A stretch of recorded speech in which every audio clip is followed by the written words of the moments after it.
Welcome to Greg Hansen's Video Notebook, brought to you by Sam Levitt's Furniture. I'm Star Sports Editor Ryan Finley, here with Greg Hansen. Greg, the Western Conference Finals start this week, and it has a real Arizona flavor to it. Jason Terry, Nick Johnson playing for the Rockets, and then, of course, one of the greatest Wildcats of them all, Steve Kerr, coaching the Warriors.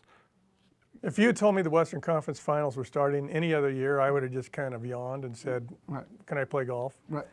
But I'm hooked with Steve Kerr, like so many people are. Yeah. Such a good story, such a good guy. Boy, I'm an NBA fan for the next, month? Sure. It's funny, you know, you've known Steve Kerr half his life. Was there any way to predict when he took over as the Warriors head coach that they would be this good? I didn't think so. Of course, I didn't follow the NBA close enough to know how good Steph Curry was. Yeah. Or the other guys beyond the Splash Brothers. I didn't know how good they are. Draymond Green. Andrew Bogut. Yeah. So it caught me by surprise, a pleasant surprise. I went to a game there this year during the Cal-Stanford trip on a Friday night, and it was like a buzz like none other in sports. I thought McHale Center was hopping. Boy, the Warriors. Man, I got up and was doing YMCA and everything. it was fun.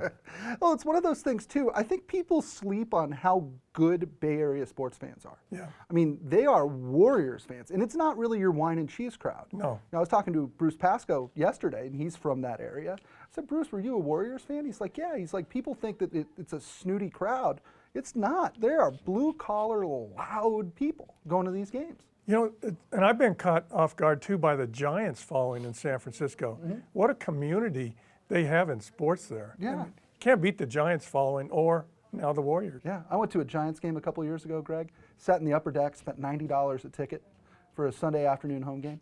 The woman in front of us had headphones on and was keeping a book. It was like the old days. It was beautiful. Wow. A woman keeping a book? Keeping a book. Did you get her name? Screaming at Madison Bumgarner for every pitch. She kept pitch count and what pitches he threw.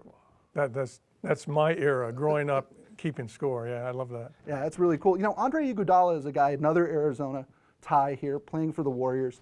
He has carved out a pretty great career for himself, being basically a glue guy, a good teammate, a guy who's versatile. You know, how important will it be that he step up here in this series? The intrigue to me all year has been Iguodala reduced, diminished to a sub. He didn't like it. Probably still doesn't like it. But he's making $115 million over his career to this stage. So apparently he's bought in, obviously. Right. He's not an all-star anymore, but boy, what a valuable guy. Absolutely. Jason Terry and Andre Iguodala have made a combined $215 million as professionals. Nick Johnson has made a couple hundred grand. 500,000. 500,000. It's going to be a great series for people who like the NBA, and also people who like seeing familiar faces on TV. Well, that'll do it for this episode of Greg Hansen's Video Notebook, brought to you by Sam Levitt's Furniture. For Greg Hansen. So you're really an NBA fan now. I'm a Warriors fan. Wow.